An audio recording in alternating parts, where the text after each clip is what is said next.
할렐루야. 네, 이제 며칠 남지 않았습니다. 우리 끝까지 승리하기를 소망합니다. 우리 옆 사람에게 인사하겠습니다. 승리합시다. 승리합시다. 아멘. 네, 어쨌든 여러분 너무나 수고 많으시고 또 하나님의 반드시 우리의 기도에 응답해 주시리라 믿습니다. 세상으로 볼 때는 미련해 보이고 세상으로 볼 때는 피곤하고 지치고 육적으로 보면 한없이 나약해질 수 있지만, 그러나 우리가 영으로 깨어져서 이 시간이 헛되지 않다고 여러분 믿음으로 고백하기를 소망합니다. 지나고 보면 알 거예요. 한 사람과 안 한 사람의 믿음의 분량과 하나님의 역사하신 사이즈가 분명히 다르리라고 믿습니다. 세상은 편하고 즐거움을 원하지만, 그러나 우리는 즐거움이 아니라 주님이 원하시는 길을 갈 수 있는 저 여러분 되기를 축복합니다. 오늘 우리 같이 은혜 나눌 말씀은 지난 시간에 이어서 한번 시편 71편 17절에서 24절, 우리 지난번에 이어서 한번 같이 말씀을 보도록 하겠습니다. 한 목소리로 봉독합니다. 하나님이여, 이 말씀은 살아계신 하나님의 말씀입니다. 하나님이여, 나를 어려서부터 교훈하셨으므로 내가 지금까지 주의 기이한 일들을 전하였나이다. 하나님이여, 내가 늙어 백발이 될 때에도 나를 버리지 마시며 내가 주의 힘을 후대에 전하고 주의 능력을 장래의 모든 사람에게 전하기까지 나를 버리지 마소서. 하나님이여, 주의 의가 또한 지극히 높으시니이다. 하나님이여, 주께서 큰 일을 행하셨사오니 누가 주와 같으리이까? 우리에게 여러 가지 심한 고난을 보이신 주께서 우리를 다시 살리시며 땅 깊은 곳에서 다시 이끌어 올리시리이다. 나를 더욱 창대하게 하시고 돌이키사 나를 위로하소서. 나의 하나님이여, 내가 또 비파로 주를 찬양하며 주의 성실을 찬양하리이다. 이스라엘의 거룩하신 주여, 내가 수금으로 주를 찬양하리이다. 내가 주를 찬양할 때 나의 입술이 기뻐 외치며 주께서 속량하신 내 영혼이 즐거워하리이다. 나의 혀도 종일토록 주의 의를 작은 소리로 읊조리오니 나를 모해하려 하던 자들이 수치와 무한을 당함이니이다. 아멘. 예, 오늘 지난 시간에 의해서 노년의 사명이 무엇인가, 우리 지난번에 노년의 기도해가지고 노년이 어떠한 자세를 가졌는지 태도와 어떤 그런 모습을 봤다면, 오늘은 노년에 대해서 우리가 사명이 어떠한 사명을 갖고 살아가야 되는지 좀 살펴보기를 원합니다. 먼저 17절부터 18절을 보게 되어지면 이 시인은 이렇게 고백합니다. 나를 어려서부터 교훈하셨다. 하나님이 날 지금까지 지켜주시고 보호하셨다. 그러면서 자신의 인생이 하나님 가운데 인도함을 받았다라는 것을 먼저 고백하게 되어집니다. 사실 노년에 저는 가장 큰 축복이 무엇일까라는 생각을 했을 때, 가장 큰 축복은 인생의 지혜를 가지고 있는 것이 가장 큰 축복이다. 그 어떤 것도 여러 가지가 있겠지만 그 중에 하나가 인생의 지혜다. 물론 나이를 먹었다고 모든 사람이 다 지혜로워지는 건 아니에요.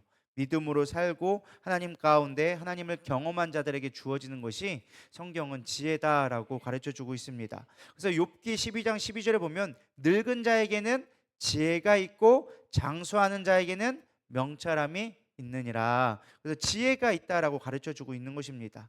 근데 이 지혜라는 것은 머물러 있으면 지혜가 될 수가 없어요. 지혜가 되려면 반드시 누군가의 관계 속에서 혹은 다른 사람을 세우고 살리는 일에 쓰여졌을 때 지혜롭다고 얘기할 수 있는 거예요. 그러니까 내가 아무리 똑똑해도 아무도 그거를 똑똑한지 몰라. 그럼 똑똑한 걸까요? 그거는 무식한 것과 별 차이 없어요. 똑같은 거예요.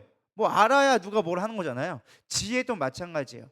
내 안에 아무리 지혜가 있고 인생의 경험이 있다 할지라도 그것들이 사람을 세우는 일로 나아가지 않는다면 지혜가 될 수 없다라는 것입니다. 그래서 노년의 가장 중요한 것 중에 하나가 시편의 기자는 뭐라고 하느냐? 다음 세대에게 이 지혜를 전하겠나이다. 내가 다음 세대를 세우는데 힘쓰겠나이다라고 고백해주고 있는 것입니다. 물론 성경에서 노년은 돌봄을 받아야 되는 존재라고 이야기해주고 있습니다. 그러나 성경은 또한 노년을 사명자로 살아가야 된다라고 가르쳐주고 있는 것입니다. 디도서 2장 2절에서 5절 한번 다 같이 읽어보겠습니다. 시작. 믿음과 사랑과 인내함에 온전하게 하고 늙은 여자로는 이와 같이 행실이 거룩하며 모함하지 말며 많은 술에 종이 되지 아니하며 선한 것을 가르치는 자들이 되고 그들로 젊은 여자들을 교훈하되 남편과 자녀를 사랑하며 신중하며 순전하며 집안일을 하며 선하며 자기 남편에게 복종하게 하라. 이는 하나님의 말씀이 비방을 받지 않게 하려 함이라. 아멘. 여기 보면 이제 노년의 남자와 여자의 이제 역할에 대한 기능을 잘 정리해주고 있는데, 경건하며 신중하며 믿음과 사랑과 인내하며 온전하게 하는데, 특별히 여기 가장 반복되는 이야기들이 선한 것을 가르쳐라, 교훈이 되게 하라, 사랑해줘라, 이런 것들이 계속적으로 반복적으로 나와져 있는 것을 우리가 알 수 있습니다. 그래서 자신이 하나님의 사람으로서 온전히 쓰임받기 원한다면 다음 세대를 세우는 게 중요하다. 다음 세대를 어떻게 세워야 되느냐? 오늘날로 말하면 성령 충만하여져서 교회를 세우고 존경받는 삶이 되어져야 한다라고 말할 수 있는 것입니다. 사실 노년의 믿음의 전수자로서의 중요한 사명이 있는 것처럼 사실은 우리가 다음 세대를 세우는데 집중해야 돼요. 근데 많은 사람들이 착각하고 있는 게 다음 세대 사역을 어린이나 뭐 청년부나 청소년부나 그걸 교사나 교육자에게만 위임시키고 있는 거예요. 교회의 교육이 그냥 전도사님한테 맡기면 되지, 목사한테 맡기면 되지, 교사들한테만 맡기면 되지라고 나랑은 상관없는 일이라고 생각할 때가 많이 있다라는 거예요. 우리 권사님, 우리 주일학교에 대해서 관심이 갖고 계신가요? 별 관심이 솔직히 없으시잖아요, 그죠? 손주나 오면은 뭐 이쁘고, 아이고 손주 새끼들이 오면은 기쁘고 이쁘지, 사실은 우리 주일학교 애들이나 다음 세대 중고 청년부 애들에게 사실은 별 접촉점이 없어요, 솔직한 얘기로, 그죠? 쟤들은 그냥 있는 거고 교회 있으면은 뭐 왔나 보네 이 정도지, 사실은 뭐 크게 내게 영향력이 끼치지 않는다라는 거예요. 그럼 내가 직접적으로 만날 일도 없고 부딪힐 일도 없는데 내가 어떻게 신앙을 전수하느냐라고 얘기했을 때, 사실 우리가 가르친다라는 거를 지식적인 전달로만 이해하기 때문에 그런 거예요. 성경에서 가르치는 지혜의 그 전수는 다른 것이 아니라 삶을 통해서 보여주는 거예요. 삶을 통하여져서 다음 세대가 본을 보고 따라갈 수 있게끔 하는 게 가장 중요하다. 그래서 어른들이 기도의 자리를 지키는 것도 중요한 사명이라는 거예요. 믿으십니까? 예배를 귀하게 여기는 모습을 보여주는 게 전수하는 거예요. 내가 예배가 얼마나 소중한지, 내가 하나님이 나를 지켜주시고 보호하심으로 말미암아 내가 지금 이 자리에 있음을 내가 예배를 통해 보여주는 거예요. 내가 예배에 대해서 얼마나 귀중하게 여기는 거는 내가 예배가 소중하지 이렇게 말한다고 되는 게 아니에요. 그거는 나의 삶의 모습과 태도에서 보여지게 되어지는 거예요. 그러면 다음 세대가 그걸 보는 거예요. 우리 권사님들 나는 아무도 관심 없다 생각하죠? 다 보고 있다니까요.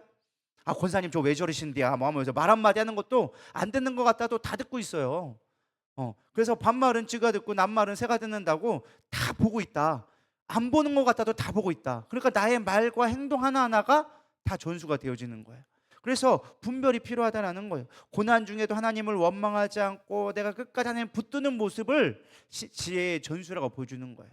내가 힘들어도 주님을 붙들고 있으니 주님이 나를 살려주시고 지켜주시고 보호하시고 책임져 주시더라. 그거를 경험적으로 알 수 있게끔 하는 게 뭐예요? 우리의 삶의 자세라는 거예요. 그게 노년에 있어서 정말 중요하다라는 것입니다. 제가 간증이 종종 해서 다들 아시겠지만 제가 간증을 별로 좋아하지는 않지만 제가 20대의 흑암의 시대를 조금 많이 지나왔었습니다. 보기에는 별로 안 그런 것처럼 보이지만은 20대가 참 힘들고 어려운 시기였어요. 세상적으로는 도망치고 싶을 때가 한두 번이 아니었습니다. 제가 사실 미국에 유학을 가려고 했던 이유 중에 하나가 이 땅을 떠나리라. 이 땅에 별로 미련이 없다. 내가 떠나고 싶다. 이런 마음으로 사실은 막 공부하기도 하고 막 이를 악물고 공부를 했었죠. 근데 사실 그런 마음이 많이 있었지만 제 안에 많이 용기가 없었고, 사실 여러 가지 어쨌든 갈등되는 것들이 많이 있었습니다. 신학교 다닐 때만 해도 사실 집안이 하도 난리여가지고 정말 신학교 나발이고 도망가야겠다. 어떻게 하면 내가 빨리 도망갈까? 이 생각만 하고 살을 때가 있었습니다. 그럼에도 불구하고 제가 도망가지 못하고 여기에 있던 것도 하나님의 지키심과 보호하심과 인도하심이 있었다는 거야. 만약 그때 내가 미국에서 비자가 한 방에 잘 나왔다면 저는 이미 이 땅에 있지 않았을 거예요. 미국에 도망가서 있거나 도망가가지고 그때도 아마 목회를 했을지 안 했지는 모르겠어요. 학교를 가가지고 아마 딴 일을 하고 있지 않을까. 왜 당장 먹고 살기 힘드니까 이제 알바하고 이렇게 하다 보면 아마 세상 속으로 빠질 염려가 훨씬 높았을 것 같아요. 제가 볼 때는 그때만 해도 머리도 잘 돌아가서 그냥 영어도 조금 되고 한참 열심히 공부할 때는 손재주도 있고 하니까 어디 가서 못 먹고 살겠냐 이런 야망도 있었죠. 근데 그럼에도 불구하고 그 어두운 통로를 지나갔을 때 하나님이 지키시고 보호하셨다라는 것입니다. 근데 뒤늦게 제가 깨달은 게 무엇이냐, 제가 도망 못 갔던 이유 중에 하나가 어머니가 기도해가지고 보호막을 쳐서 못 도망간 거예요. 기도를 안 했으면 아마 세상 속에 벌써 도망갔을 거예요. 근데 날마다 기도하시고 붙들고 계시고 그 어려운 상황에도 보이지 않았지만 기도하니까 그만큼 내가 도망가고 싶어도 여러 가지가 막혀서 못 도망가는 거예요. 하나님이 벽을 치기 시작하는 거죠. 내 능력으로 될 것 같은데 충분히 됐어. 이미 충분히 다 됐고 내 길이 뻔히 보이는데도 그 길이 막힐 때가 있다는 거예요. 아, 왜 그러지? 왜 막히지? 왜 안 되지? 도저히 될 것 같은데 하나님 분명히 이건 돼야 될 만 맞는 건데 안 돼. 그때는 뭔가가 나를 지키고 보호하고 계시다라는 뜻이에요. 그때는 내가 볼 때는 안 되는 것 같죠. 아, 이게 왜 그러지 싶지만은 기도가 그만큼 무서운 거다. 그래서 우리가 중요한 것이 무엇이냐? 노년의 기도와 노년의 삶이 너무나 중요하다. 겉보기에는 우리가 아무 능력이 없어 보이고 힘이 없어 보여도 결국 교회를 지키고 다음 세대를 지키는 건 뭐다? 노년의 기도와 삶이 모본이 되어지는 거예요. 여러분들의 그 사명감을 가지기를 소망합니다. 아, 내가 한번 그냥 빠지는 거 별거 누가 나 신경이나 쓸까? 아니요. 여러분 빈자리를 다 보고 있어요. 그래서 여러분들 이 자리 지키고 늘 기도의 자리, 늘 헌신의 자리에 있으려고 하는 그것들이 여러분들에게 지혜가 되는 거예요. 말도 그래서 함부로 하면 안 되는 거예요. 무게가 있어야 돼. 우리 권사님 돼가지고 막 이건 저래라 저래라 막 하면은 품격이 좀 떨어지는 거야. 권사님들이 되고 이제 노년이 한 60대 이상 70대쯤 되기 시작하면 말의 무게를 책임질 수 있어야 돼. 그래서 뭐든지 좀 말을 무겁게 할 수 있어야 되고 생각을 깊이 해야 되고 살리는 말을 해야 되고 판단하고 정죄하는 말이 아니라 누가 나 안 알아주나 막 이게 아니라 사람을 살리는 말. 그러면 자동적으로 존경받게 되어지고 높임받게 되어진다라는 것입니다. 근데 노년의 성도들은요, 삶이 곧 가장 큰 메시지다라는 것입니다. 제가 아무리 은혜로운 설교를 많이 한다 할지라도 솔직한 얘기로 여러분 문 밖에 나가는 순간 다 까먹어요. 별 의미 없어요. 솔직한 얘기로. 아우 목사님 은혜 받았어요. 아우 목사님 왜 이렇게 오늘 너무나 홈런 치신 것 같아요. 막 하는데 중요한 건 여러분 그 다음날 물어보면 하도 몰라. 왜? 그거는 좋은 소리야. 솔직한 얘기로. 아, 은혜 받았어요. 아, 그것도 물론 영향력이 있죠. 그 자체도 내 마음에 영혼의 흔적이 남겠지만 정말로 중요한 건 우리 권사님들이나 나이 드신 분들이 늘 눈물로 기도하고 성도들 위해 헌신하는 그 모습은 말하지 않아도 아는 거예요. 그 말 자체가, 그 행위 하나가 가장 큰 메시지를 던져주는 거예요. 그럼 사람들은 제 설교는 기억 못해도 아, 우리 권사님은 날마다 기도하셨는데, 아, 우리 성도들 세워주려고 늘 안타까워하셨는데, 늘 예배 자리를 사모하셨는데, 그거는 말하지 않아도 누가나 알 수 있는 길이라는 거예요. 그것이 노년의 가장 큰 축복이고 지혜다라는 거예요. 그리고 무엇보다 말 한마디 해도 아, 이거 막 힘들어 어떻게 하고 막 원망하는 것이 아니라 하나님이 하셨다.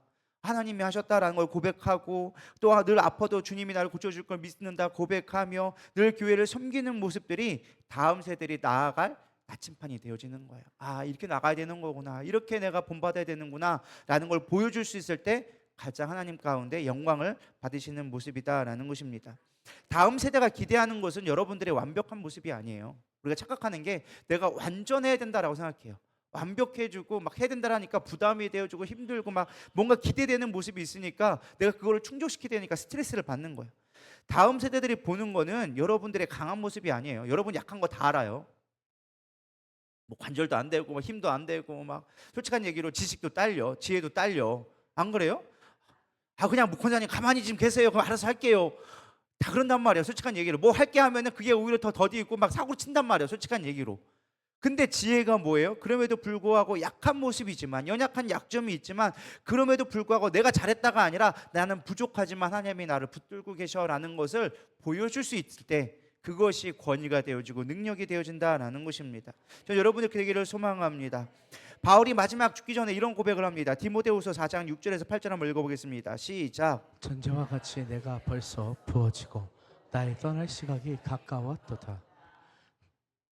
그 뒤로 계속 나는 선한 싸움을 싸우고 나의 달려갈 길을 마치고 믿음을 지켰으니 이제 후로는 나를 위하여 의의 면류관이 예비되었으므로 주 곧 의로우신 재판장이 그날에 내게 주실 것이며 내게만 아니라 주의 나타나심을 사모하는 모든 자에게 도니라. 아멘. 바울이 죽기 직전에 디모데에게 마지막 쓴 편지가 디모데후서예요. 근데 그때 바울이 뭐라고 고백하냐면 나는 이제 전제처럼 부어질 거다. 내가 온전히 피 쏟으면 예수님처럼 부어지게 될 것이다. 쉽게 말하면 죽게 될 것이다. 그러면서 내가 떠날 시간이 다 왔는데 고백하는 게 나는 선한 싸움을 다 싸우고 믿음의 길을 지켰다.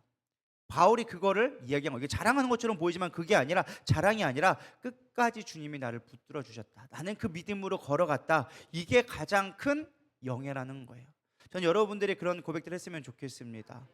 노년에 막 가가지고 나 이거 했어, 재산 많이 남기고 업적 많이 남기고 이름 많이 날리는 거, 물론 그것도 귀한 일이 될 수 있겠지만 가장 큰 유산은 뭐냐? 믿음 남겼다. 내가 믿은 하나님은 신실하셨고 내 인생은 하나님의 은혜였고 너희가 하나님을 붙들어라, 그것을 믿음으로 보여줄 수 있는 게 가장 큰 유산이고 여러분들이 다음 세대에게 전수할 가장 큰 것이다라는 것입니다. 여러분 되기를 축복합니다. 두 번째는 우리가 어떠한 것을 또 가져야 되느냐? 부활의 믿음을 가져야 한다라는 것입니다. 우리 20절 한번 보겠습니다. 시작. 우리에게 여러 가지 심한 고난을 보이신 주께서 우리를 다시 살리시며 땅 깊은 곳에서 다시 이끌어 올리시리다. 시편의 기자는 뭐라고 하느냐? 노년의 삶이 행복하진 않았다. 솔직하게 여러 심한 고난이 있었다. 힘들었다라고 얘기하는 거예요. 근데 거기서 끝이 아니다. 내가 고난으로 이 땅을 마친다 할지라도 나에게 뭐가 있다? 부활이 있다. 그게 어디 나와요? 땅 깊은 곳에서 다시 이끌어 올리시다. 땅에서 다시 이끌어오는 게 뭐예요? 부활이 있다라는 거예요.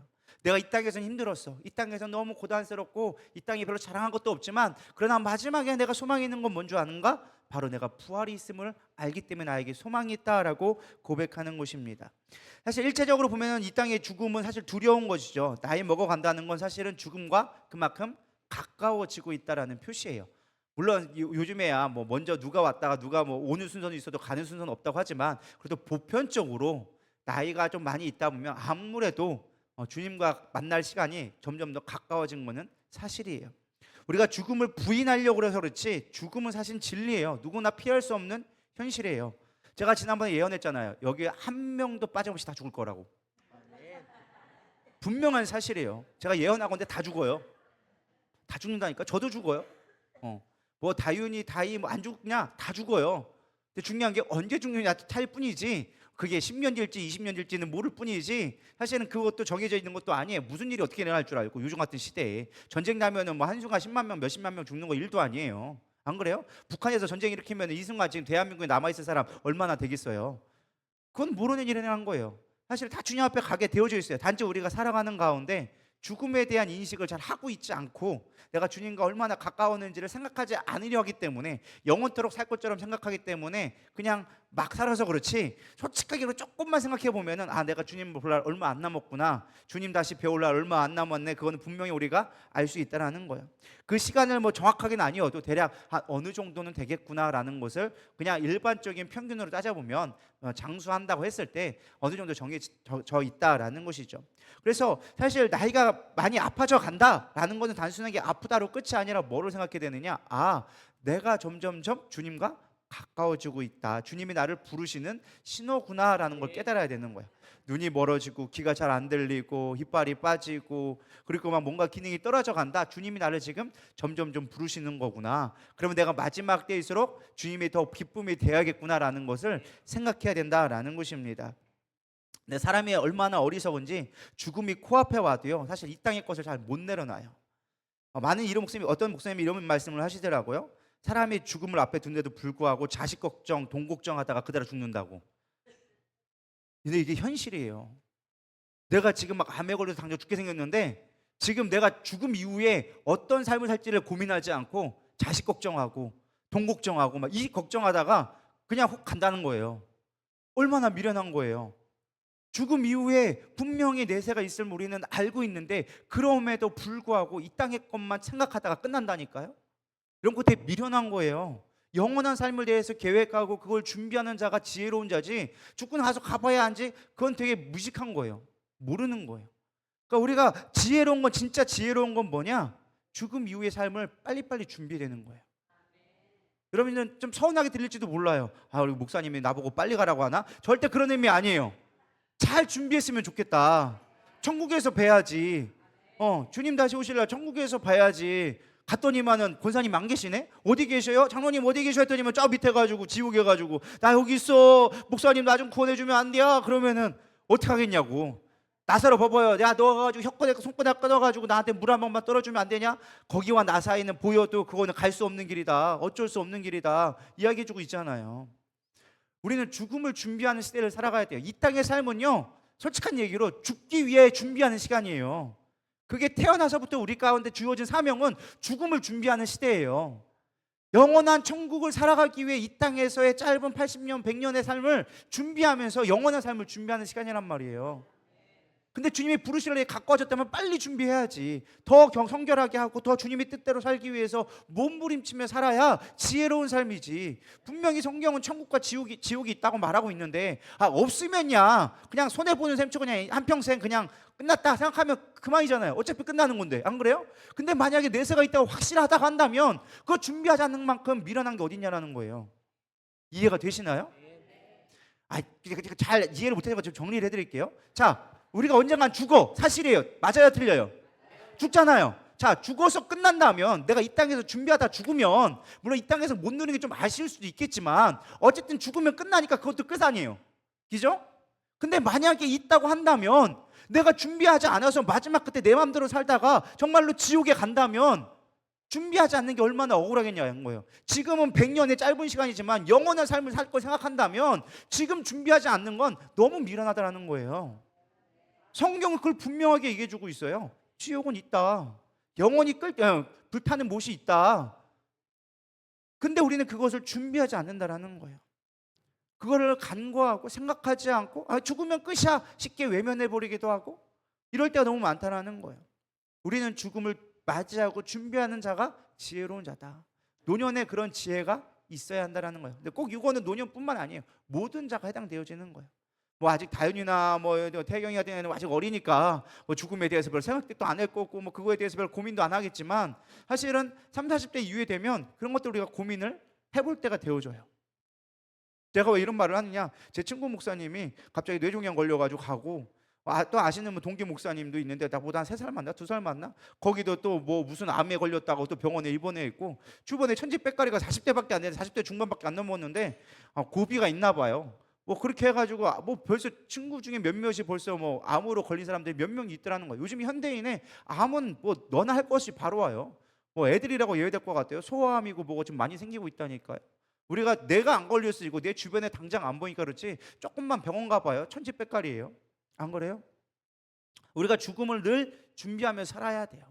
그게 지혜로운 자의 모습이다라는 것입니다. 사실 많은 사람들이 생각하지 않는 게 죽음을 별로 두려워하지 않는 것 같아요. 사실 죽음을 무서워야 정상인 거예요. 죽음은 두려운 거예요. 여러분 죽는 거 별로 안 두렵나요? 무섭죠. 사실 그게 정상인 거예요. 근데 이게 죽음이 무섭지 않은 건 마음이 병들었다는 증거예요. 또 반대로 사는 것이 너무 힘들어서 빨리 죽고 싶다? 그것도 병든 거예요. 빨리 죽고 싶은 것도 병이고 죽는 거에 대해 별로 두려움을 갖지 않는 것도 그것도 병든 거다. 정상적인 삶은 죽음에 대한 두려움을 갖고 있어요. 근데 중요한 건 두려움이 하나님이 만들어 놓은 쉽게 말하면 신호예요. 안전장치. 왜 우리가 죽음이라는 것에 두려워하지 않는다면 우리 마음대로 살 거예요. 안 그래요? 근데 죽음이라는 두려움이 우리 있기 때문에 이 죽음 이후에 뭔가가 있을 거라는 우리는 고민을 하게 되어지고 죽음 때문에 하나님을 찾게 되어지는 거예요. 믿으십니까? 그러니까 두려움 자체는 사실 하나님이 주신 선물은 아니지만 하나님이 주신 마음이 아니지만 우리 마음 가운데 양심 가운데 두려움을 줬다는 거 마음에. 왜? 하나님을 떠나는 자체가 뭐기 때문에? 두려움이기 때문에. 그게 어디 나와요? 창세기에 보면은 아담과 하와가 범죄하게 됨으로 말미암아 에덴 동산에서 쫓겨났을 때 그들의 처음에 느낀 감정이 뭐예요? 두려웠다라는 거야. 죄를 지음으로 말미암아 하나님과의 관계가 단절되었을 때 오는 우리의 기본적인 영적인 상태가 무엇이냐? 두려움이에요. 그게 언제 가장 잘 나타나냐? 아이들을 보면 알 수 있어요. 아이들이 평소에는 잘 놀다가 부모가 안 보이면 그때부터 두려워하기 시작하는 거예요. 울기 시작하는 거예요. 분명히 안전한 장소에 있고 내가 익숙한 장소임에도 불구하고 부모가 안 보이면 두려워하는 거예요. 그러다가 이제 어느 순간 익숙해지고 학습이 되어지면 없어도 내가 괜찮구나라는 것이 느껴지기 시작하면 이제 덜 두려워하지만 근본적으로 우리에게 주는 기본적인 마음은 생명의 근원 되신 분을 떠났을 때 오는 두려움들이 있다라는 거예요. 그게 누구나 갖고 있는 거예요. 그래서 두려워하는 거는 당연한 거다. 그렇기 때문에 하나님이 우리에게 주시는 메시지는 무엇이냐? 창조주를 기억하라는 거예요.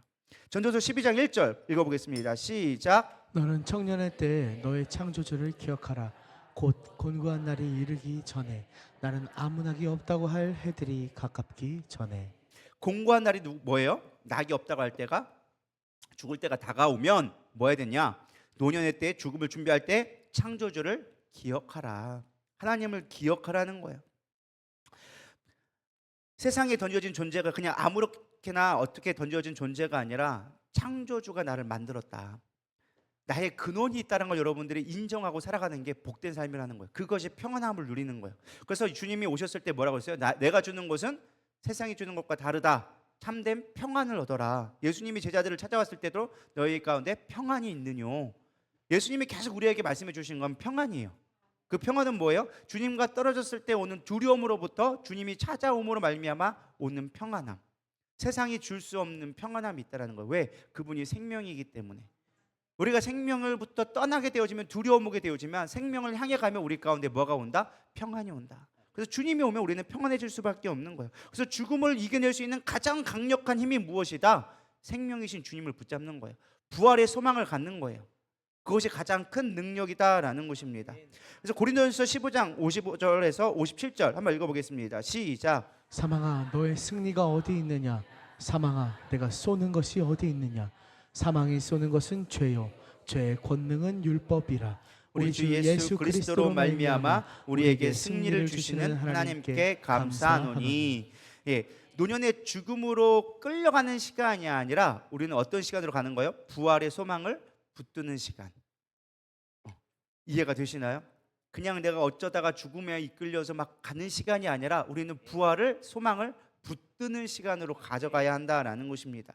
육체는 약해져요. 그러나 영원한 생명에 대한 소망이 있기 때문에 우리는 더 분명한 확신을 가지고 이 땅의 삶이 더 의미 있는 삶이 될 수 있는 거예요. 제가 좀 철학적인 얘기 늘 하는 거지만 여러분 우리 가운데 무한하다 생각하면요 이 땅의 것들이 별 무가치하게 여겨져요. 유한하기 때문에 가치가 있어지는 거예요. 여러분 금이 왜 비싸요? 다이아몬드가 왜 비싸요? 그것도 물론 중요한 가치지만 희귀성 많이 없으니까 귀한 거예요. 여러분 생각해 보세요. 금이 천지백가리로 돌처럼 많이 있다. 금이 귀할까요? 무한하고 많이 있다면 그건 귀하게 여겨지지 않아요. 많이 없고 희소성이 있기 때문에 귀하게 여겨지는 거예요.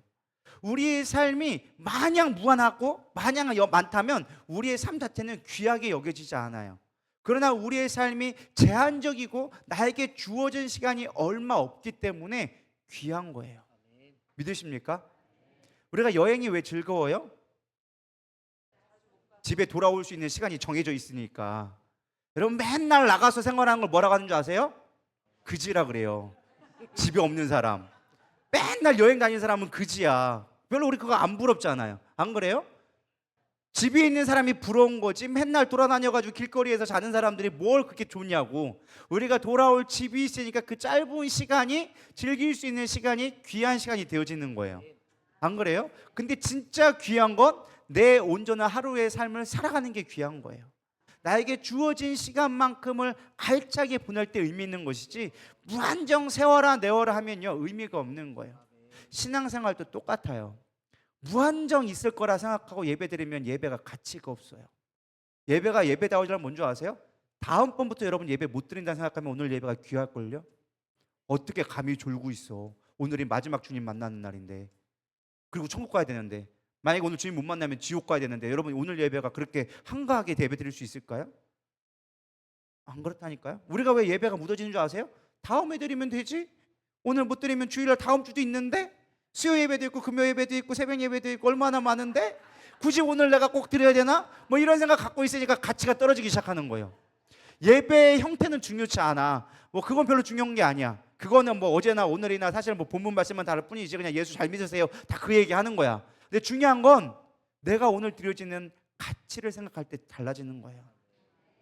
진짜로 잘 생각해 보세요. 그냥 솔직하게 얘기 들어서 권사님 앞으로 뭐 10년, 뭐 15년 더 산다고 하니까 이렇게 생각하니까 좀 죄송하죠. 뭐 왜 이렇게 빨리 보내냐 뭐 그럴지도 모르겠지만 그냥 속배적으로 얘기해서 100세까지 사신다 했을 때 앞으로 15년 남았잖아요. 그죠? 15년, 1년에 52주 그래. 주일만 한 번씩만 딱 들여서 생각해 보세요. 52주, 10년이면 520번이 끝이에요.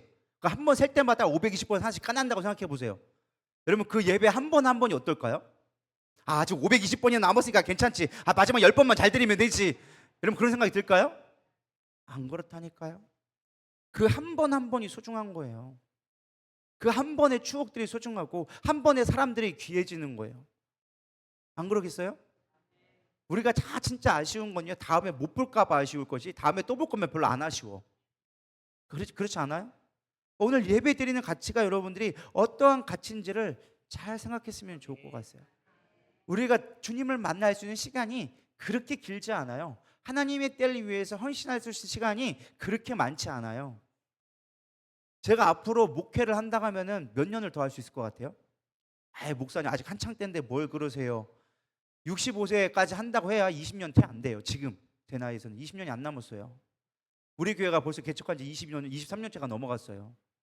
벌써 반은 지나갔다고요. 제 나이에 살 수 있는 시간이 많이 남지 않았다니까요. 금방이더라고요. 제가 보니까 20년 금방이더라고요. 안 그러겠어요? 여러분들이 하나님 섬길 수 있는 시간이 그렇게 많지가 않아요. 그러니 하루하루를 헛되게 보내지 마세요. 특별히 연세 드신 분들은 정말 하루하루를 귀하게 여기셔야 돼요. 그 시간에 많은 추억을 만들고 더 많이 기도하시고 더 주님을 위해 무엇을 기쁘게 할 수 있을까? 어떻게 하면 성도들에게 더 신앙에 전수할 수 있을까? 그거 고민하고 사셔야 돼요. 그래도 빠듯해요. 그냥 막연하게 여전히 세상 거 먹고 살 거 고민하고 세상 것들 때문에 흔들리고 자식 때문에 흔들어한다. 자식들 다 컸잖아 이제. 안 그래요? 자식 20살 넘었으면 이제 다 큰 거예요. 그냥 지들 살 길 지들 살고 가는 거지 뭘 이제까지 와서 책임지려고 할 필요 없어요. 뭐 정말로 뭐 몸이 불편하거나 아직까지 경제적으로 독립을 못했다면 조금 도움을 줘야겠지만 그런 거 아니라면 지들 인생 지들 살기 놔둬요. 지들 인생을 뭘 내가 어떻게 좌지우를 하려고 그래. 안 그래요? 별로 다 대답들 안 그러시네. 죽을 날 얼마 안 남았는데도 자식 걱정한다니까. 그게 우리들의 현실이라니까. 내 걱정하시라고요. 천국 갈 준비하시고 사명 감당하실 거 준비하시라고요. 그게 지혜로운 거라고요. 근데 끊임없이 아직도 그렇게 얘기하는데도 불구하고 자식 걱정해야죠. 그거 어떻게 하라고. 걔 못 먹고 사는데 손가락 빠는데 어떻게 하라고. 걔는 걔 인생이고. 할렐루야. 아니 자식으로서 속 안 썩이고 손 안 벌리고 잘 살고 믿음에 잘 있으면 감사한 거예요. 내가 안 믿고 내 자식이 아직 구원 못 받았다면 내가 붙들고 싸매들고 해야겠지만 예수 잘 믿고 교회 잘 다닌다 그러면 지 맘대로 살기 놔둬요. 지가 알아서 사는 거지 뭐 내가 그래서 인생 대신 사는 것도 아니고. 안 그래요? 내 거 인생 챙기라고. 내 천국 갈 준비해야지. 내 믿음 지키고 말씀 보고 기도하고 교회 살리고 하나님의 사명 감당하는 거 해야지. 뭘 아직까지 자식 걱정하고 돈 걱정하고 있냐고요. 알아서 주님이 책임져 주시는데. 그게 지혜로운 삶이라니까요. 이렇게 얘기해도 못 알아먹어요. 중요한 건 또 자식 걱정하고 있다니까요. 자식이 말을 안 들어요. 뭐 사고 쳐가지고 몸이 안 좋대요. 권사님이 더 안 좋아요. 더 빨리 가셔요. 자식은 아직 그래도 살 일 많았어. 기술도 발달되고 살 일 더 많어. 내 걱정 먼저 하라고. 그게 지혜로운 거라니까요. 할렐루야. 이거 말하면 끝도 없을 것 같아서 넘어가겠습니다. 빌립보서 1장 21절 24절 우리 읽어보도록 하겠습니다. 시작. 이는 내게 사는 것이 그리스도니 죽는 것도 유익함이라. 그러나 만일 육신으로 사는 이것이 내 일의 열매일진데 무엇을 택해야 하는지 나는 알지 못하노라. 내가 그 둘 사이에 끼었으니 차라리 세상을 떠나서 그리스도와 함께 있는 것이 훨씬 더 좋은 일이라. 그렇게 하고 싶으나 내가 육신으로 있는 것이 너희를 위하여 더 유익하리라. 바울이 너무 고통스러우니까 솔직하게 고백을 해요. 고린도 교회에 뭐라고 얘기하냐면 야 내가 솔직하게 주님이 나를 부르시는데 내가 주님 품에 있는 게 훨씬 나에게 좋은 것 같은데 내가 가만히 보니까 주님이 나를 안 데려가셔. 그래서 왜 안 데려가냐 봤더니 내가 너희 가운데 있어서 그래도 내가 이렇게 편지를 쓰고 너희들을 온전하게 세워지도록 쓰임받게 하기 위해서 아직 사명이 남아있어서 주님이 나를 안 데려가시네. 나는 빨리 갔으면 좋겠는데 안 데려가셔. 그래서 내가 너에게 있는 게 유익한 것 같다. 내가 너에게 하나님이 나에게 뭔가 사명을 믿음을 전수해주라고 아직 내가 쓸 일이 많이 있는가 보다 라고 바울이 마지막 고린도 교회에 얘기해주고 있다는 거예요. 이게 사실 지혜로운 자의 모습이에요. 믿으십니까? 사명 감당하며 사는 거예요. 모세도 120대가 됐지만은 주님이 부르실 때까지 그때까지 눈이 멀지 아니하고 그가 기력이 쇠하지 않았다고 기록해주고 있어요. 근데 돌아가셨어. 왜? 주님의 사명 감당하니까. 믿으십니까? 우리는 나이에 따지지 말고 사명 감당하고 가야 돼요. 믿음에 전수하고 내가 마지막 때 하나님의 천국 사명 감당하고 부활의 소망 가지고 살아갈 수 있게끔 준비하는 시간들을 잘 가지고 있어라. 근데 그걸 좀 미련하게 부활을 준비하라고 주님의 사랑으로 생명을 연장해주고 있는데 그거를 내 육신의 것으로 소욕으로 삼고서는 그냥 세상 것들을 여전히 바라고 살고 간다면 하나님의 은혜가 은혜되지 못하게 만드는 거예요. 나에게 장수의 복을 주신 건 아직 주님의 하나님의 천국의 부활의 소명을 더 갖게 하기 위한 것이구나. 은혜로 나를 기다려주고 계시는 거구나. 사명 감당하라고 남겨두시는 거구나. 여러분 빨리 깨닫고 돌이킬 수 있기를 소망합니다. 여러분 협박하는 게 아니라 그게 지혜로운 거예요. 여러분 이렇게 됐으면 좋겠어요. 할렐루야. 마지막 세 번째는요, 감사와 찬양을 하라는 것입니다. 우리 22절부터 24절까지 읽어보겠습니다. 시작. 나의 하나님이여, 내가 또 피파로 주를 찬양하며 주의 성실을 찬양하리이다. 이스라엘의 거룩하신 주여, 내가 수금으로 주를 찬양하리이다. 내가 주를 찬양할 때에 나의 입술이 기뻐 외치며 주께서 속량하신 내 영혼이 즐거워하리이다. 나의 혀도 종일토록 주의 의를 작은 소리로 읊조리오니 나를 모두에서 자들이 주와 무한을 당하리이다. 아멘. 시편의 마지막 고백은요, 찬양이에요. 내가 고난스럽고 힘들지만 부활의 소망이 있고 주님의 사명 때문에 내가 결국에는 찬양하게 됩니다. 내 영혼이 찬양합니다. 전 이거 정말 중요한 것 같아요. 죄송해요. 처음에는 막 울며 고백했어요. 근데 주님한테 피할 수밖에 없습니다. 대적들이 나를 고달피려고 합니다. 사망이 나를 짓누르려고 합니다. 힘듭니다 라고 고백했지만 마지막은 뭐예요? 그럼에도 불구하고 나는 주님 때문에 찬양합니다. 이게 노년의 가장 아름다운 모습인 것 같아요. 사실 노년의 가장 아름다운 모습이 뭘까요? 막 얼굴에 보톡스 넣어가지고 막 탱탱해지고 막 재물이 많아가지고 막 치덕치덕 막 그냥 온갖 거 막 하고 있고 막 체력이 넘쳐나가지고 막 온갖 좋은 건 다 먹어가지고 그냥 어디 아파도 아프지도 않고 막 이러고 있으면 그게 복된 걸까요? 물론 그것도 좋은 걸 수도 있겠죠. 그러잖아요. 방부제 같은 거 너무 약 많이 먹으면 나중에 죽고 싶어도 몸이 안 썩는다고. 그런 말 동료 죽어도 안 썩는다고 그냥 방부제를 하도 많이 먹었어가지고 나중에 봤더니 막 그냥 많이 뭐가 남는다고 부유물들이 뭐 가슴 해가지고 뭐 여기 뭐가 여기 젤리가 남고 뭐 여기 보톡스 넣어가지고 뭐 여기 남고 뭐 이것도 삽입하고 저거 삽입해가지고 나중에 보면 인조인간이 아닌가 싶을 정도로 막 나온다고 하는데 뭐 웃자고 하는 얘기지만 사실 그런 것들도 물론 도움이 될 수 있겠지만 정말 우리가 인생 가운데 아름다운 것은 노년에 찬양하며 살아갈 수 있는 자. 전 인생의 노년에 저도 사실은 이 설교를 준비하면서 제 인생의 노년을 다시 한번 그려봤어요. 내가 은퇴 이후에 어떤 모습이 가장 복된 삶일까? 제가 지난번에 얘기해서 막 요트의 삶을 꾸려보고 했다고 했지만은 그냥 제가 그냥 꿈꿔본 거고 진짜 아름다운 삶은 무엇일까 했을 때 주님을 찬양하며 살아가는 삶, 그냥 삶에 감사하는 거. 찬양이란 건 사실 감사거든요. 감사할 수 있는 거예요. 나에게 주어진 것에 감사하며 그 주어진 것에 하나님 앞에 영광 올려 드릴 수 있는 게 가장 복된 삶이다. 노년에 하나님이 나에게 주신 은혜를 기억하며 가는 거예요. 하나님은요, 성경에 이렇게 기록되어 있는데 주신 거에 대해서 감사하지 않고 무가치하게 여기면 하나님께서 뺏어 가신다고 성경에 기록된 부분이 있어요. 성경을 잘 보세요. 뺏어 간다라는 부분이 있어요. 너희들이 감사하지 아니하고 너희들이 당연하게 여긴 것들은 내가 가져가리라. 하나님은 우리에게 거저 주셨지만 그것을 당연하게 여기는 것을 원치 않으세요. 그것에 대해서 존경받기 원하시고 감사받기를 원하세요. 그래서 여러분들이 인생의 가장 노년에 감사할 거는 자식이 하나님 주심에 감사, 내 인생에 책임져 주심에 감사, 지금껏 지켜주신 것 감사, 당연한 것 아니라 주님이 지켜주신 거라 감사합니다. 노년에 나에게 주신 것 감사합니다. 아름다운 하늘 주심에 감사합니다. 날마다 감사하며 찬양할 수 있는 게 가장 복된 삶이다. 물론 과거에 아픈 상처들도 많이 있었죠. 근데 지나고 보면 그 또한 또 하나님의 뜻이 있다라는 거예요.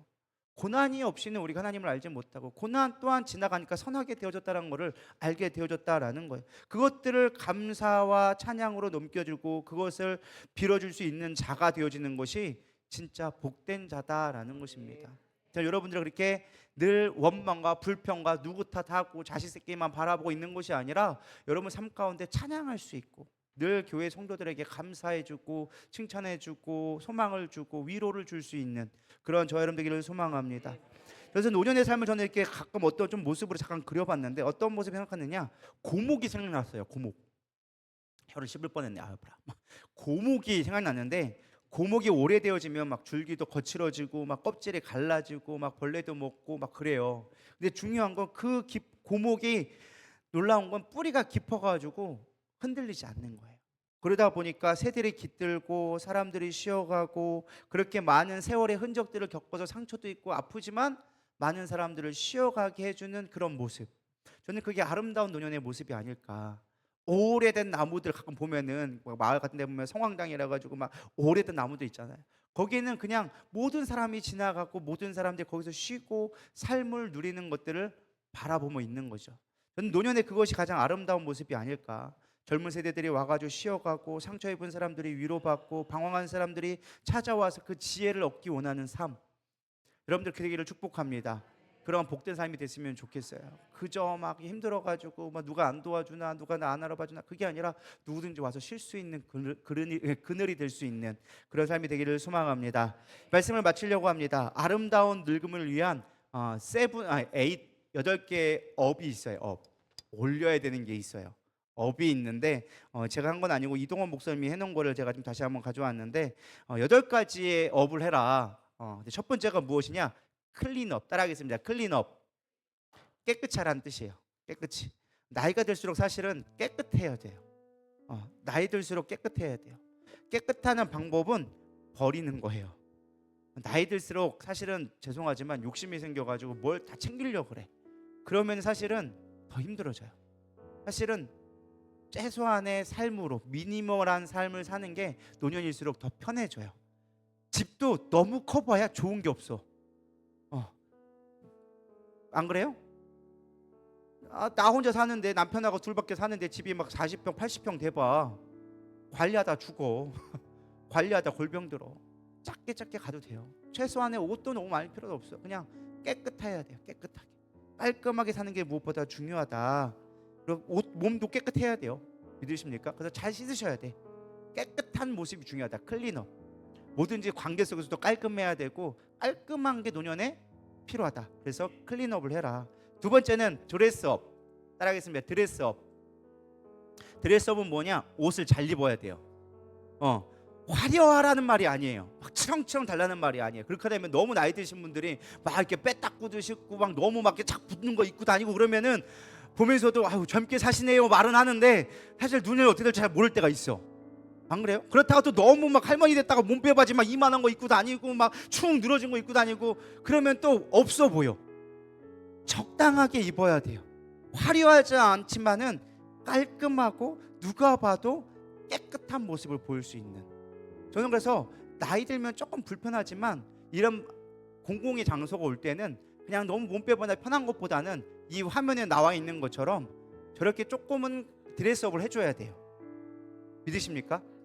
그래야 자존감도 세워져요. 사람은요 옷 입는 거에 따라서 태도가 달라져요. 내가 어떻게 가꾸는가에 따라서 내 마인드가 달라져. 내가 맨날 추리닝 바지 입고 막 고무 바지 입고 다니고 막 그냥 잠바떼기 막 걸치고 다니잖아요. 그럼 내 인생이 그거밖에 안 돼 보여. 근데 많은 옷은 필요 없지만 한두 벌 정도는 그렇게 딱 해가지고 사람들 앞에서 딱 그거 입고 나올 때 그걸 입는 순간 내 자존심이 아니라 자존감이 올라가기 시작하는 거예요. 화려한 옷이 아니라 깔끔한 옷. 그러니까 저는 참 주일이 우리가 이 교회가 참 행복한 게 무엇이냐? 사실 나이 들면은 어디 갈 데가 별로 없어. 친구들이나 만나고 다니고 뭐 이렇게 하니까 그러니까 편한 사람만 만나려고 하지 이게 여러 사람이 있는 곳을 사실 만나기가 쉽지가 않아. 나이가 먹어가면 먹어갈수록. 모르겠어요. 저는 제가 원래 이렇게 인간관계가 엄청 넓은 사람이 아니라서 어쨌든 만나러 갈 때 이게 불편한 자리는 잘 안 가게 되고 싶은 마음이 있더라고요. 근데 어쨌든 내가 교회에 오려고 하다 보니까 정장도 입게 되어지고 깔끔한 옷을 입으려고 하다 보니까 나를 가꾸게 되어지는 거예요. 믿으십니까? 그래서 나이가 들수록 깔끔하게 드레스업을 조금 해야 된다. 정장 같은 것도 좀 입어주고 이런 것도 일부러 좀 이렇게 머리도 이렇게 좀 해주고 그렇게 해서 남에게 보여주는 거. 꼭 남이 보라는 건 아니지만 남을 보여주려고 하는 그 순간 내가 관리가 되는 거예요.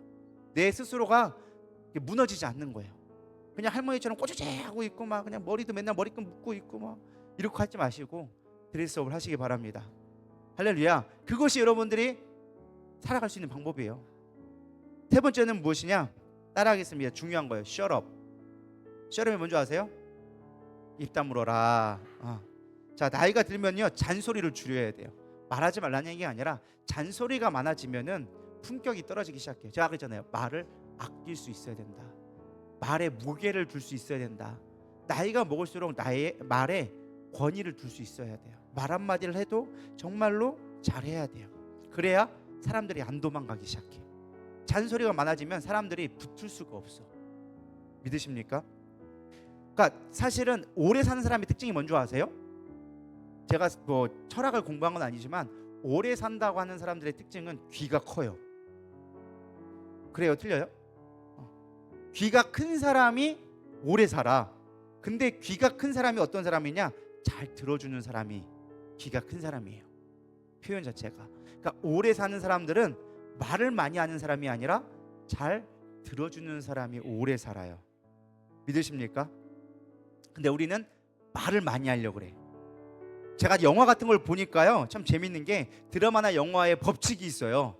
제일 빨리 죽는 사람이 누군지 알아세요? 말 많이 하는 사람들이 제일 빨리 죽어. 봐보세요. 막 이랬다 저랬다 막 하면서 막 말 많이 하는요, 제일 빨리 죽어. 그냥 뒤에서 묵묵하게 있다가 그리워하고 있는 애들이 끝까지 살아남아. 항상 영화 보면. 그래요, 안 그래요? 우리 성도들은 영화를 잘 안 봐서 잘 모르나 봐요. 어쨌든 그래요. 그래서 말 많이 하는 거는 오래 사는 길이 아니다. 잘 들어주고 잘 경청해 주는 게 오래 살 수 있는 길이다. 네 번째인가 다섯 번째인가요? 쇼업, 보여주라라는 거예요. 사실 나이가 들면요, 사람들 속에 들어오는 게 필요해요. 왜? 외로워지거든요. 사람들 속에 많이 머물러 있어야 돼요. 여러분 혼자 집에 가만히 있어봐요. 뭐밖에 안 해요? 잠만 자거나 TV밖에 안 봐요. 그게 치매 걸리기 제일 좋은 거예요. 왜? 사람이 생각을 하고 말을 해야 뇌가 활동을 하고 단어도 안 잊어버리고 뇌가 생각을 하는데, 말을 하지 않잖아요? 치매 걸리는 제일 빠른 길이에요. 멍하니 있어가지고 TV만 보다가 허허 하고 있다가 자야지. 밥 먹고 배고프네. 그것도 밥도 많이 먹는 것 아니야. 혼자 있으면 밥맛도 없어. 솔직하게 한두 번 먹다 한 끼 두 끼 먹다가 아유 자야겠네. 자다가 또 깼다가 아유 심심하지 뭐하네.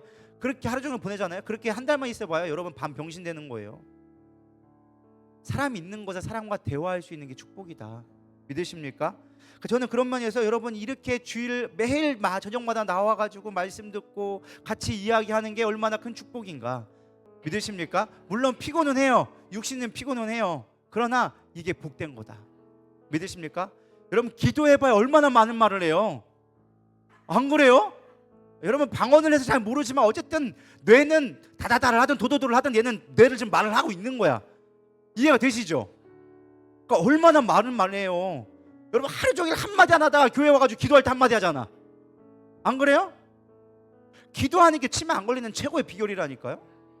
이런 영적인 원리를 깨닫기가 쉬운 게 아니에요. 잘 보세요. TV하고 대화 안 하잖아. 근데 와서는 하나님하고 대화하잖아. 그게 가장 내가 건강할 수 있는 비결이다. 그래서 기도를 많이 해야 좋다. 치매 예방에도 최고다. 그래서 쇼업, 사람들 가운데 많이 보여줘라. 하나님 앞에 많이 보여줘라. 하나님 앞에 많이 보여줘야 돼. 그래 인생 노년에 행복한 거야. 믿으십니까? 이제 여섯 번째는 치열업, 힘을 내라. 무조건 밝아야 돼요. 여러분 움츠러들지 마세요. 힘을 내시길 바랍니다. 우울은 누가 주는 거다? 사단이 주는 거예요. 기분이 우울해졌다? 사단이 지배를 받는 거예요.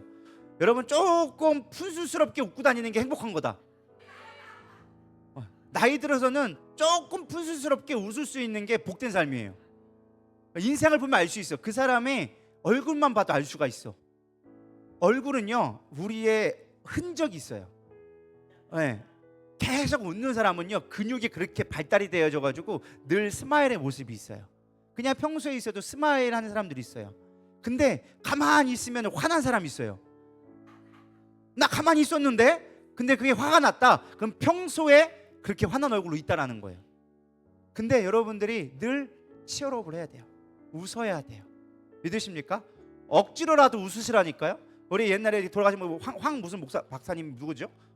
황수관 박사님인가? 늘 웃으시라고. 그분이 사실 그냥 인상 안 하고 있잖아요. 되게 날카로운 얼굴이에요. 근데 그분이 그걸 연구하고 나서 웃는 게 복이 된다고 해서 자기 스스로 맨날 이렇게 웃는다고 연습하잖아요. 이렇게 하라고. 여러분 해보세요. 이렇게 입꼬리 잡고 이렇게 올리시면 돼요. 이렇게 같이 올리시면 돼요. 이렇게 웃으세요. 웃으시니까 얼마나 좋아요. 심각하게 언제 끝나냐, 빨리 끝내라, 집에 가야 된다, TV 봐야 된다 이러고 있으면 앞에도 은혜가 안 되고 여러분도 은혜가 안 되는 거예요. 할렐루야. 웃으시니까 분위기가 다 올라오잖아. 벌써 은혜가 충만해지잖아요. 안 그래요? 웃는 곳에 은혜가 있는 것이지 신경 쓰는 데 은혜가 있는 데가 아니에요. 그래서 늘 치열업을 하셔야 돼요. 밝아야 돼요. 그러니까 오면은 그냥 조금 오버해야 돼. 제가 볼 때는 우리 교회에서 가장 잘하시는 분 중에 한 분이 유대순 집사님인 것 같아. 항상 오면은 막 아이고 오셨냐고 막 이렇게 하면서 내가 볼 때는 그 중에 3분의 1은 그냥 억지 웃음이야. 그런데도 불구하고 막 하면서 어서 오시냐고 얼마나 있냐고. 내가 볼 때는 그게 칭찬인 것 같아 가장. 할렐루야. 그래서 복된 거예요. 믿으십니까? 웃는 얼굴에 복이 온다고 웃으시기 바랍니다. 그래서 치얼업을 해라. 우리 옆 사람에게 딱 주먹 쥐시고 치얼업, 치얼업. 여러분 웃으셔야 돼요. 웃을 거 힘을 내셔야 된다라는 거예요. 자, 7번째 좀 무거운 말인데 페이업. 돈 좀 써라. 노년 될수록 뭐 해야 되느냐? 지갑을 열어야 돼요. 노년에 물론 필요하죠. 내 노년에 뭐 속된 말로 뭐 장례 치를값 준비하고 가셔야 된다고 뭐 얘기하시는 분들이 있지만 아니요. 그것들은 누군가 다 해주게 되어 있어요. 걱정 않으셔도 돼요. 여러분들은 솔직한 얘기로 그냥 잘 쓰시면 돼요. 중요한 게 쓰시면 채워져요. 믿으십니까? 그렇다고 뭐 대나가나 막 퍼주라는 게 아니고 꼭 필요한 곳에 다음 세대를 세우고 사람들을 세워가는 곳에 세워주면 돼요. 그게 뭐 엄청난 게 아니라 그냥 밥 한 끼씩만 사줘도 돼요. 솔직한 얘기로. 우리 권사님들 같은 집사님들 누가 힘들어 보인다 가가지고 집사님 나랑 밥 한 끼 할까? 우리 저기 콩국수 하나 먹으러 가자. 내가 쏠게. 그거 8,000원밖에 안 해요. 10,000원밖에 안 해요. 10,000원에 인생 안 걸리잖아요, 여러분들. 물론 노년 되면 10,000원도 귀할 수 있는 거 알아요. 1,000원도 귀할 수 있는 거 알아요. 뭐 내가 수입이 엄청나게 있는 것도 아니고 1,000원도 때로는 귀할 수 있는 거 알지만 한 달에 한두 번 그 정도는 가능하잖아요. 한두 번도 되게 많은 거예요. 안 그래요? 여러분 생각해보세요. 일주일에 성도들 만날 수 있는 시간 얼마나 되겠어요? 많아요. 6, 7번이에요. 10번 안쪽이에요. 그 중에 한 번 집사님 힘들어 보이네. 내가 콩국수 사줄게. 우리 콩국수 먹자. 가가지고 집사님 내가 기도하고 있어. 힘내. 요즘에 보니까 힘든 일이 있는 것 같은데 힘내. 주님이 지켜주실 거요. 먹고 힘냐? 이거 한마디만 해도 아마 내가 볼 때는 여러분들 용돈 받을 일이 수두룩 쌓일걸요? 그렇겠어요? 안 그렇겠어요? 우리 권사님이 날 그렇게 기도해주고 계신데 나를 이렇게 챙겨주시네. 여러분 그거 감동 먹어서라도 명절 때 되면은 권사님이 홍삼 드세요 뭐 드세요 사다 바칠 거야. 근데 단 한 번 뭐 콩국수라도 사줘봤어야지. 권사님은 권사님인 것보다 내 챙길 게 얼마나 많은데. 안 그러겠어요? 사람은요 다 먹은 대로 물키게 되어져 있는 거예요. 별거 아니지만 그거 밥 한 끼 사주는 거 되게 큰일이다. 별거 아닌 것처럼 지갑을 열 수 있는 것도 지혜다. 그게 사람 행복할 수 있는 비결이에요. 사람들 와서 쉴 수 있고 막 집사님들하고 같은 또래 얘기하기 어려운 거지만은 어머니 같은 세대에 가가지고 편안하게 누군가 얘기할 수 있으면 거기 가지고 권사님 나 얘기하고 싶어. 목사님도 힘들고 집사님도 힘든데 나 권사님이면 얘기할 수 있을 것 같아. 권사님 기도해줘. 이럴 만한 입장이 되어진다면, 그럴 만한 정도의 수준이 되어진다면 그 인생 행복한 인생 아니겠냐는 거예요. 전 여러분들 그렇게 되기를 축복합니다. 이거 왜 안 했어? 저 안 했어? 막 하고 판단하고 정죄할 것이 아니라 권사님 힘드네, 집사님 힘들어 보이네, 애기야 힘들지? 내가 함께 할게. 내가 기도해 줄게. 내가 뭐 엄청나게 똑똑하지 않지만은 내가 엄청 힘든 건 아니지만 내가 기도해 줄게. 할렐루야. 마지막 하나 더 있었네요. 나를 지금 힘들 건데 지금 눈치 보고 있는데 빨리 할게요. 기부업. 잠깐 쉬고 있어요. 다 끝나긴 했는데 기부업. 포기할 것은 포기해라. 어쩔 수 없는 것은 받아들여야 돼요. 믿으십니까? 포기할 수 있는 걸 수용해야 돼요. 아름다운 늙음을 위해서 주는 교육 중에 꼭 필요한 것 중에 하나가 기부업이에요. 너무 욕심 부리려고 하지 마시라는 거예요. 욕심 내려놓으면 편하다. 진짜 마지막 룩업. 위를 바라보아라는 거예요. 하늘을 바라봐야 돼요. 여러분 마지막일수록 하늘을 바라봐야 돼요. 여러분 솔직한 얘기지만 나이를 먹으면요 우리는 땅을 보는 데 익숙해져요. 솔직한 얘기로 여러분들 하늘 하루에 얼마나 보십니까? 오늘 하루 보셨나요? 안 봤죠. 길거리 바빠지고 오느냐 바빠 막 바빠 어디요 막 이러고 막 이거 바빠. 그거 바쁘지 말고 하늘 좀 보시라고. 하늘 보면서 주님도 생각하시고. 할렐루야. 오늘 하늘이 참 이뻤어요. 저도 오늘 아침에 하늘 구름을 봤는데 어떤 얘기를 했느냐? 야 요즘에 소나기가 많이 오고 비가 온다. 이게 점점 동남아처럼 돼간다. 그 구름을 보니까 저군형처럼 많이 쌓여있네. 또 좀 있으면 비 오게 생겼네. 이러고서 사실은 오늘 왔어요. 근데 구름이 너무나 이쁜 하늘이었어요. 여러분 하늘 좀 보세요. 하늘 좀 보고 그 하늘을 보라는 게 꼭 스카이만 보는 것이 아니라 하나님을 좀 바라보고. 주님 나 오늘도 주님 찾아봅니다. 오늘 말씀 봅니다. 주님을 생각합니다. 그렇게 갈 때 여러분 인생이 행복해진다라는 것입니다. 오늘도 우리 힘내고 노년이라고 슬퍼하지 마시고 낭망하지 마시고 아프다고 포기하지 마시고 주님이 주신 것들 믿음을 갖고 소망 가지고 천국 소망 가지고 살아갈 수 있는 저럼 되길 소망합니다. 우리 이 시간 찬양하면서 기도로 나가도록 하겠습니다.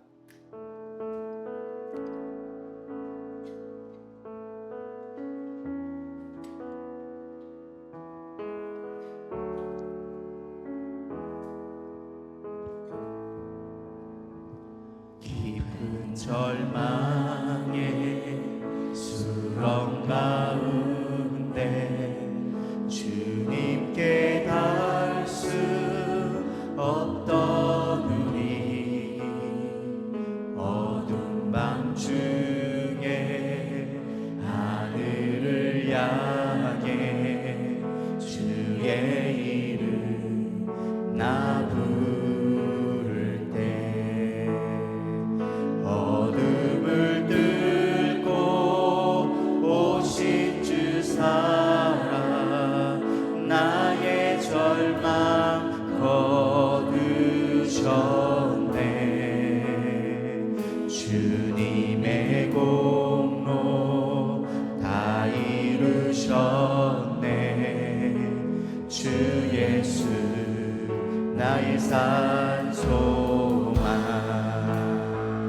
그가 주의 자비를 알아 한없는 은혜 증량할까.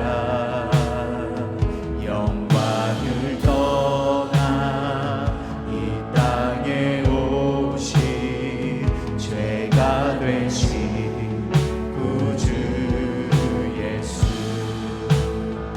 주의 십자가 내게 말하네. 영원히 난 용납됐네. 아름다우신 왕 나는 주의 것. 주 그리스도 나의 산 소망. 할렐루야 주를 찬양하여라. 할렐루야 자유케 하셨도다. 죄의 저주 끊으신 주께 구원이 있도다. 주 예수 나의 산 소망. 할렐루야 주를 찬양하여라. 할렐루야 자유케 하셨도다. 죄의 저주 끊으신 주께 구원이 있도다. 주 예수 나의 산 소망. 언약된 아침 장사된 몸에 부활의 호흡 시작됐네.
부활의 소망 가지고 하나님 우리가 죽음을 향해 달려가지만 그러나 마지막 때에 주님의 영광을 위하여 줘서 주님의 나라를 위하여 줘서 아버지 나의 삶을 드릴 수 있는 믿음의 고백되게 하여 주시옵소서. 두려워하거나 염려하거나 낭망하는 삶이 아니라 낭망하고 원망하는 것이 아니라 주님의 주신 사명 가지고 마지막까지 하나님의 주시는 것들 영광을 나타내며 찬양하는 삶이 될 수 있도록 나의 삶을 붙들어 주시옵소서. 모든 것이 주님의 은혜라고 고백하는 마지막 때 주님 앞에 나아가서 내가 주님 이 땅을 위하여 하나 주님의 사명을 위하여 줘서 하나님 나의 목숨을 아버지 믿음으로 살았습니다. 달려갈 길 마치는 것까지 하나님의 믿음으로 내가 달려왔습니다라고 고백할 수 있는 우리 모두 성도 될 수 있도록 주님 함께하여 달라고 우리 이 시간 주여 세 번 부르며 간절히 기도하며 나가도록 하겠습니다. 기도하시겠습니다. 주여